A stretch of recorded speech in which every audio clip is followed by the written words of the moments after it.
Thanks, sir.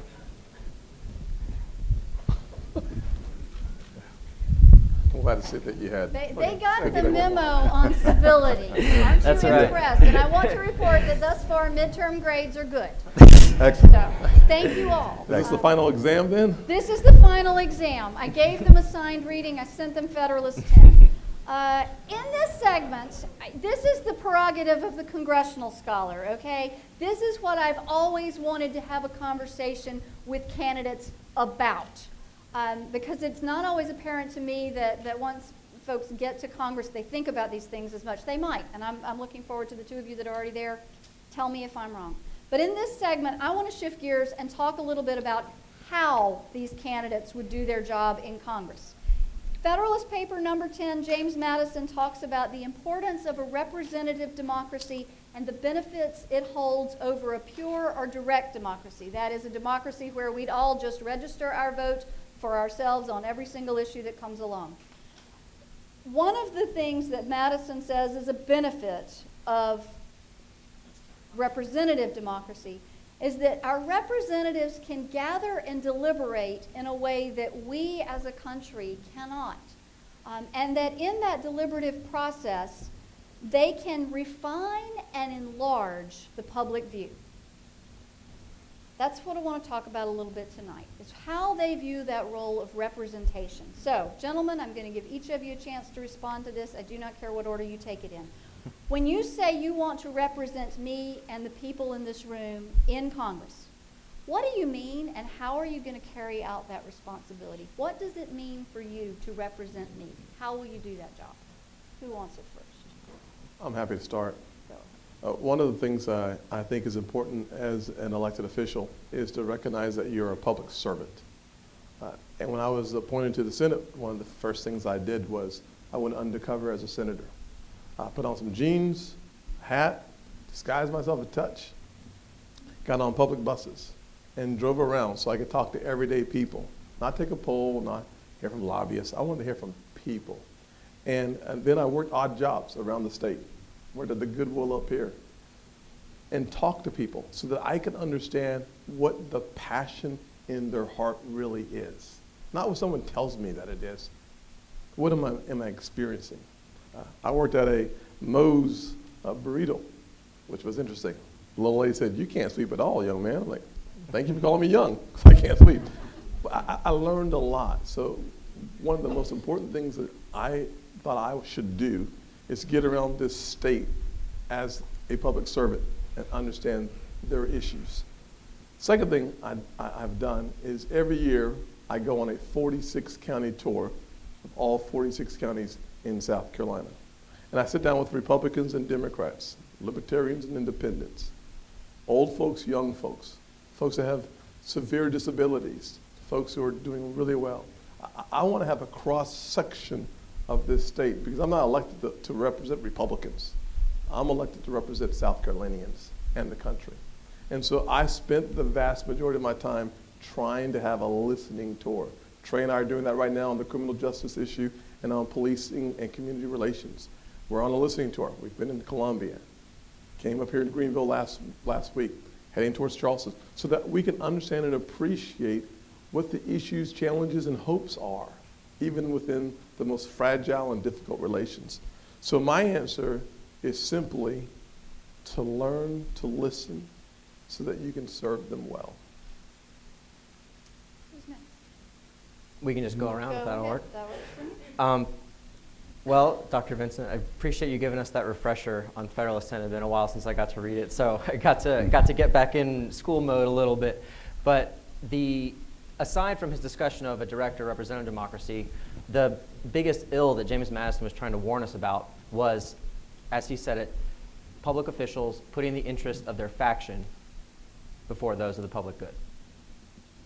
And his warning is very topical today, because that's what so many Americans have seen happen in their Congress. They've seen hundreds of people supposedly elected to represent them put the interest of their faction, of their party, before the interests of the people. Whether we're talking about 6 years of complete inaction or a failure in the Senate to do their constitutional duty and at least have a hearing for for a justice that the president nominated, we've seen an unprecedented level of inaction. And it's not just, and that's exactly it, because when I was thinking about this, I thought, you can't just put the blame on the factions, on the parties, right? Because these parties are made up of individuals. And it takes individuals to exercise their courage and their prerogative as a leader, as an elected official, to sometimes say no, to say, I'll vote to have a hearing for Justice Garland, even though my party doesn't want it.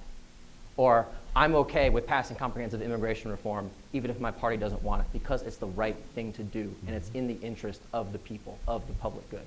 That's what we can change, but we need new leaders to do it. I'm going to come back to you. Okay, let me get their response, and then I'm going to come back to you. I was just intrigued, that's all. Oh, I well, I told them to kind of nod if they wanted to jump in. I'm happy to jump in if you want me to. I'm going to come back. Sure. And let you jump in. Yeah. Go ahead. Well, Professor, one person's faction is another person's majority. I mean that's what I keep coming back to. You referred to factions.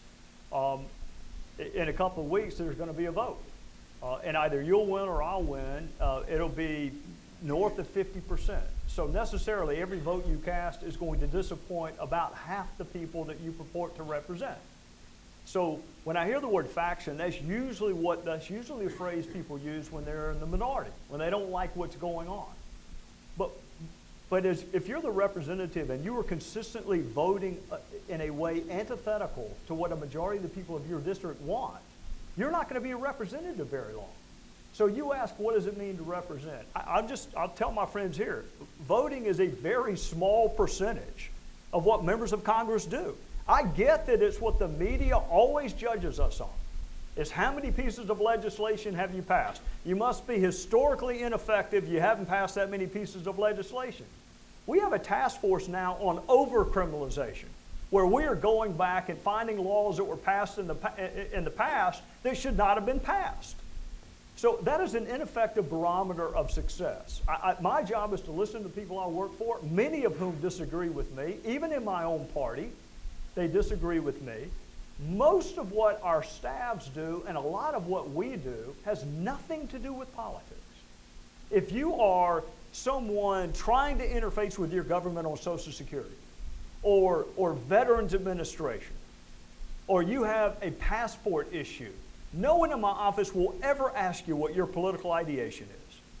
No one in my office or Tim's office has anything to do with politics. They are there to represent the constituency no matter what your politics are. So the way I view representative, yes, you better vote the way your district wants you to vote. And if you firmly believe that your district may not have all the information that they're entitled to, then your job as a representative is to come back and say, this, you may want to consider this. You may want to consider that. But Chris, I got to tell you, my decision not to vote for comprehensive immigration reform was not a mistake. It wasn't a mistake. I mean, we'll find out in 2 weeks, but I don't think it was a mistake to say that we need to go incrementally. We'll find out. That's the beauty of our republic, is we have to face the voters every 2 years, and if our positions are not consistent with theirs, then they can send us home. Okay, Pastor Dixon. That's a whole lot, a whole lot. I found it really funny how you talked about who you work for, but you really didn't allude to the fact that you work for the people. I found that kind of a little disturbing, as a matter of fact. You must have misunderstood my answer, because I said I did. Well, that's not really how it came out, but that's neither here nor there. In traveling the state and interacting with people, if I pick and choose who I'm interacting with, then I'm going to get the answer I'm looking for. If I exclude certain people from my polling, my personal conversations, then I'm only going to get the responses that I'm looking for and that are going to feed into wherever I want to go to. But we have a very, very vast array of ideas, thoughts, suggestions, much based on ethnicity, personal backgrounds, upbringing, that if we don't bring all of those ideas into the storehouse, into our wheelhouse, we're really not going to come up with ideas and thoughts that are representative of the people. And I think when we get into this party issue, especially, and I'm not going to say it, well, I guess I am going to say it, especially with the Republican Party. I'm going to say it. As long as you Because- do it respectfully. Yeah, I even tried to step away from it, but I had to come back to it, you know. But with the way that the partisan voting consistently has been there consistently. When we look at things like Planned Parenthood, voting against the best interests of our women.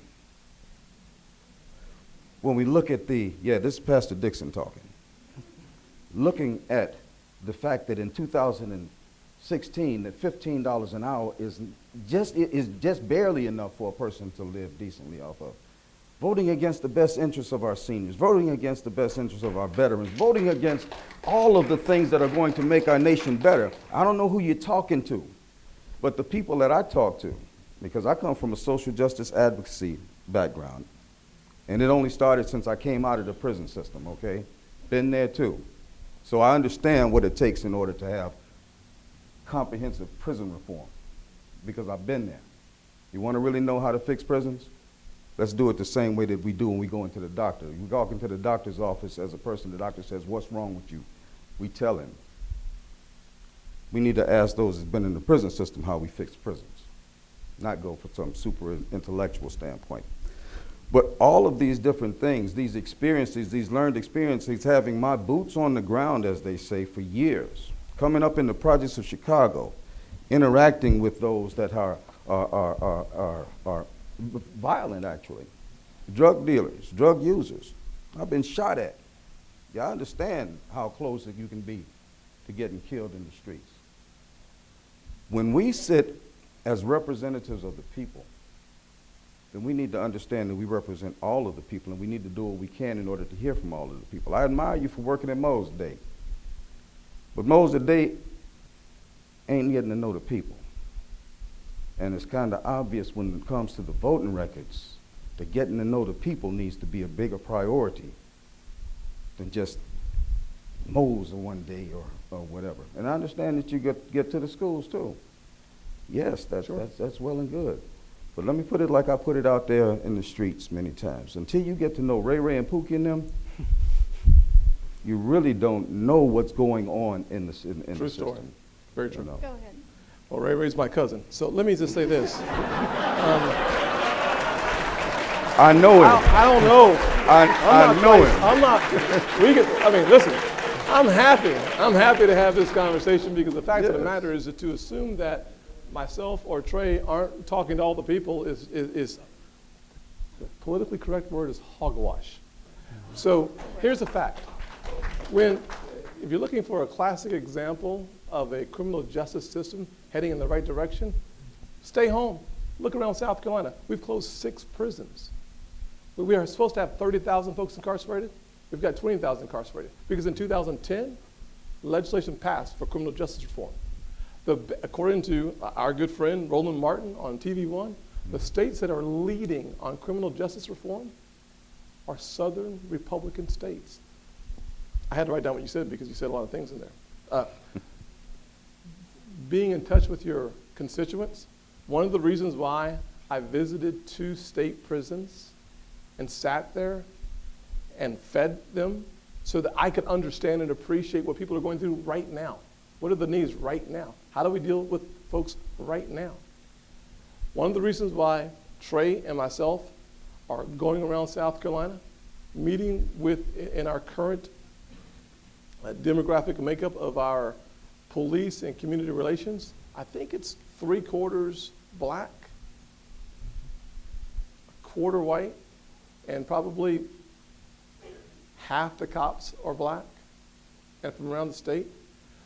It's because Trey Gowdy believes that the issue of diffusing the issue that is building tension in communities is so important. Not only is it important in Greenville and Spartanburg in his congressional district, but as a United States Congress member, he believes it's important enough to go around the entire state and to meet around the country, if necessary, to solve these issues, because we don't just represent a certain party or a certain race. We represent everybody. The reason why I went on the bus the reason why I worked at Moe's, the reason why I visited the state prisons, the reason why when I sat down and had a conversation about how to make folks safer, make sure our law enforcement officers, God bless their souls for what they do, for what they make, a calling and a passion. The reason why we sat down with these folks, the reason why we sat down with the NAACP's Legal Defense Fund, the ACLU, not because they vote for me, not because they support me, but because it's the right thing to do. If you're going to be a public servant, you do the right thing, not for your factions, but for the next generation of Americans.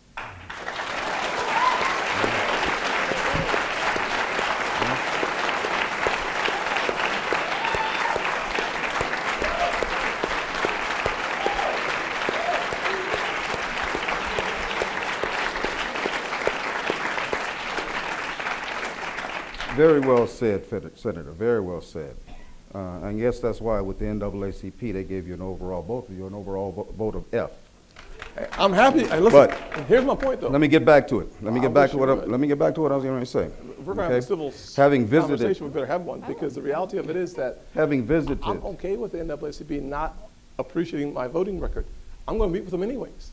It's not that you have to vote my way. I don't mind folks who say you're dead wrong. I'm going to meet with you anyways. That's the point of not succumbing to your faction.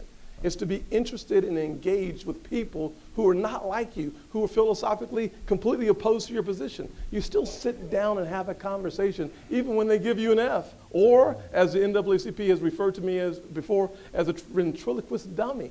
I'm going to meet with them anyways. You know why? Because I'm not interested in the NAACP. I'm interested in the people they supposedly represent.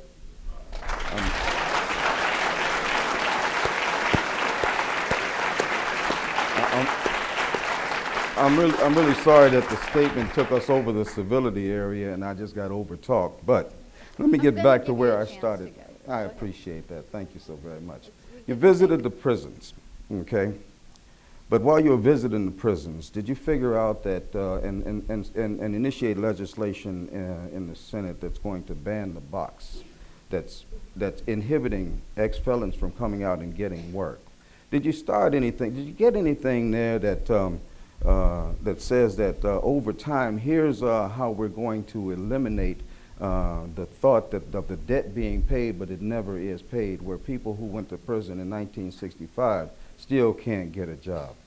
Did you learn about, while you were in there, how nobody that goes to prison really wants to come back? Because I was in there over 3 years and I never ran into anybody that wanted to come back. But those that got out, though, because of this revolving door, because of the lack of opportunities when they get out as an ex-felon, are not there to support them and to stay out, and ultimately are making our communities unsafe because we're not really rehabilitating people. Did you get that while you was there? Yes, sir. While you was at Moe's, I certainly did. While you was at Moe's, did you talk with that young mother that might have been working at Moe's and McDonald's and Taco Bell for minimum wage, who the reality is that they're working those 3 jobs because it just provides enough to put a roof over their head and food on their tables, and some people like to point fingers at them when those mothers don't show up at PTA meeting when all they're trying to do is survive. $7.25 an hour.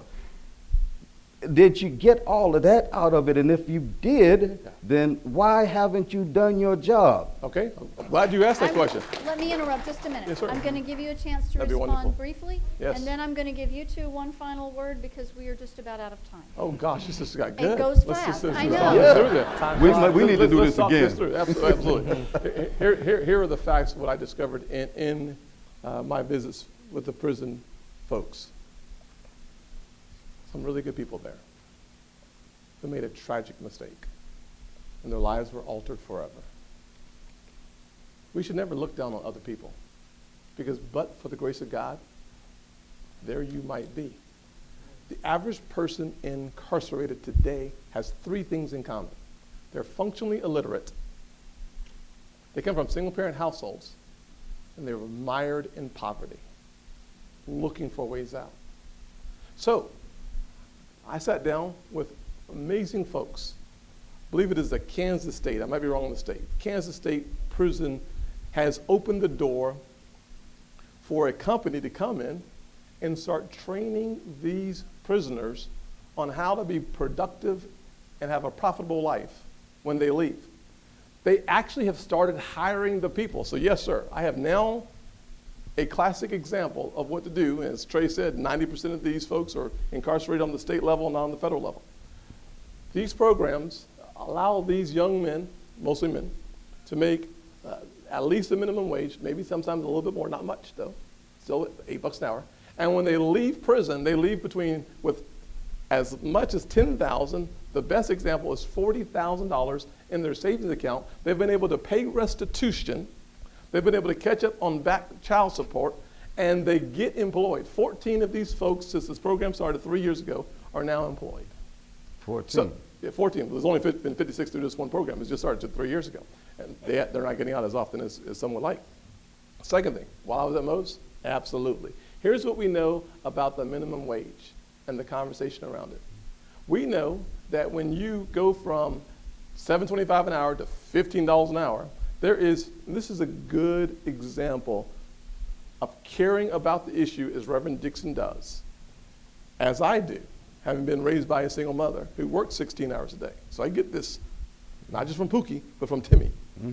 So the reality of it is this, that the average person stuck at a minimum wage job, about 17 to 21% of those folks will lose their jobs because today, $2 trillion of payroll can be automated. Said differently, when you raise the minimum wage artificially with no production, what you end up with are more Olive Gardens with an iPad, more Subways with a touch screen.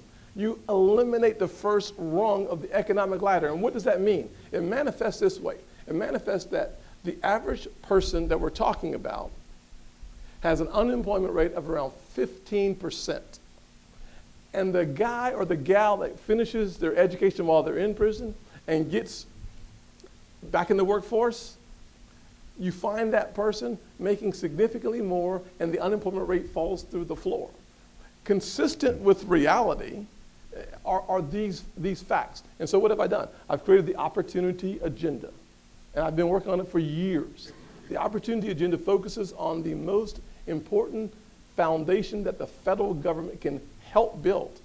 Because the two things, the chasms between the haves and have-nots, education and parent formation, or family formation. The foundation is education. And then there are work skills, in prison or not. Then there are apprenticeship programs, co-sponsored by Cory Booker. Then there's an innovation, the Investing in Opportunities Act, which targets distressed communities. The answer is, I've got a lot of legislation. It hasn't moved. I have it, and we're working on it. And hopefully, with a more receptive culture, we'll see some of this legislation become law. Congressman Gowdy and then Mr. Fidelli, I'll give you the last word. Briefly. Briefly. We're officially out of time. It's going to be tough for two lawyers, but I have great Pastor, confidence in you. while you were talking, and he'll get upset with me for bringing this up, but I have listened to him be called an Uncle Tom. I have listened to him having his blackness challenged because he happens to have a different political orthodoxy. Not by you, but by others. I'm not talking about by you. You're going to say, where are you going with this? I'm not talking about you. This is where I'm going. I'll tell you where I'm going. I never said that. I'll tell you where I'm going. I started the night by complimenting someone who has never voted for me and never will vote for me. And I'm going to compliment another man in the back, Eric Graven, former head of the Greenville County Democrat Party, somebody that I not only respect but like. He's not going to vote for me. He shouldn't vote for me. We don't agree on the issues. But you can have civility in the way you discuss things. And you can look for those areas where you want to be united. I listened to y'all discuss education. I didn't hear that much difference. You both think it's the closest thing to magic that we have in our culture and the single best way to transform a life. So I would just say this. When you were talking, I thought to myself, Paul held the coat while they stoned Stephen to death. Moses was guilty of manslaughter, and David was guilty of conspiracy to commit murder. And they all three went on to do great things. People can change their lives. Our God is a God of second chances. I'll commit myself to spend more time understanding the needs of those who are reintegrating in society. And the only thing I would ask of you is that you spend time talking to crime victims who have had their lives totally unraveled by the acts of some of the people that you referenced in prison. I'll do it if you'll do it. Apparently the congressman doesn't know me. Because anybody in here that knows me knows I've dedicated my life to exactly what you're saying. So, I haven't seen you in any of those circles yet. So, but it's okay. Yeah, I'm sorry, but you misjudged me. Yeah. I'm not judging. That's my point. I'm not judging you. That's my point. That's a legitimate But help term. me You keep people from misjudged me. judging him too, simply because he has a different political orthodoxy. You ought to be the first one condemning people who call him names. How do you know that I don't? How do you know that I don't? What proof? Excuse me. Let me just say this, and then I know we're wrapping it up, and I know Let's Chris wrap still it up. has it. But what really if that isn't judgmental for you to just say that, you just told me what I tell people about Senator Scott, and what you just told me. I think one of your Totally press releases untrue. that said that Tim Scott just discovered he was black might be the reason why he's referring to that. I mean, let's That's be, what I let's, was Okay, all right. let's be transparent Let on me the go. stage. Let Let's me be go back honest to with that the then. situation here. Let me go back to that then. Please do. I'm looking forward to Because this one. the statement was made in the aftermath of your 3-day speeches, Sure. 3 days of speeches on the Senate floor, that basically tied you into the African American community in a way that you'd never been tied in before. Now, sarcastically speaking, I said, yeah. Senator Scott discovered he's black. And I'm glad that this filtered back to you. Well, it was just because you put it in a press release. But it's not. I didn't call you an Uncle Tom. Well, What I did just discovered I'm black. I did say that you just. I've been black for a long time. Can you tell? I mean, here's the deal. It's quite obvious that blackness isn't always just the color of skin. Let me just tell you, in 1997, when I was stopped 7 times, in 1998, as a member of county council, when I held a meeting at the county council 18 years ago, driving while black, that might have been an indication that I was concerned with the issue. In 2011, when there was articles done on my stop, that might have been an indication that it wasn't 2015, it wasn't 2016, it wasn't an election year. But unfortunately, though, Senator Scott, simply this. But really, unfortunately, I thought you were going to though. interrupt me. I Okay, thought this was civility. I'm going to I interrupt apologize. both Let me of you stop. for a moment. Unfortunately, you've done nothing Pastor to Dixon. stem over-aggressive policing. Okay, Nothing. I think law enforcement officers do their jobs 99% of the time. Your And so- participation grades are going down. Okay. I thought we were just getting started. I know. I I thought we had a appreciate couple the more hours. enthusiasm, This is and I good. hope that this is not the last conversation that everyone in here has. But I have made a promise to get certain people out of here at an hour, and we are well past it. I thought you so said 11. I'm I did sorry. not. I'm I sorry. did not. Sorry. So I want to Sorry. give Mr. Fideli one last word, and if you derail this, I will really give you. So, Wrap the it up, pressure's Chris. on, Mr. Fideli. You Yeah. have to wrap this up in a way that will send them out to And- go have more discussions. And I would be happy to, because there seems to be one point of agreement amongst all of us, and that's that education is the platform to opportunity in this country. Yep. Because education is at the top of my platform, because it's something that I care so deeply about, I've gone around and I've been meeting with school superintendents in this district. And one moment really impacted me from those meetings. And I was meeting with a superintendent of a rural school district in Spartanburg County. And he told me, he said, Chris, if you get elected, just please promise me that you will not cut money for free and reduced school lunches. Because over 60% of my kids depend on those to survive. When they go home, they don't have anywhere to go. They can't walk to the corner store. They don't have money to get a ride or go anywhere. They need these lunches in order to survive. Because if they're hungry, they're not learning. And if they're not learning, they're not going to get ahead. They don't have that platform. If we don't actually work on these issues that really have an impact on people's lives, then we're going to continue to see the same results. Don't be surprised that kids from poorer areas don't do as well as school if they're not eating. We need to get back to ask ourselves who we are as a country. Are we a country that allows our children to live in such great poverty that they can't use the time they spend in school in order to learn? And as long as we have congressmen that vote to cut money for school lunches, that vote to cut money for Pell Grants so that low-income kids can have a chance to go to college, if we have congressmen who vote against flood relief funding for our state when we're hit with the 1,000-year flood, if we have congressmen who vote against the Violence Against Women Act, then we have ourselves a very broken system of representation. All right. Congress? Professor? I'm going to give you, Professor? because he mentioned congressman, I'm going to give you one he last word did. that I you would, need to keep it very quick. Chris, and I'll that's invite it. you to go watch the floor speech, both of them I did, that in I fact. gave on the violence against I women. did. I will never be lectured to you about my commitment to violence against women. My chief of staff was the head of my violence against women task force. I'm the first person in South Carolina who started one. So I will not be I voted for both the House versions. But because of politics being what it is, the Democrats had to put something in there that the Republicans in the House could not take. So if you want an indictment of something, it's on politics. Do not ever question my commitment to protecting women in this country. Don't do it, Chris. Don't do it. At the end of the day, it comes down to actions speak louder than words. Don't do it, Chris. You can sit down a minute. I'm not quite done. I want one last word with everyone here. I promised them an evaluation.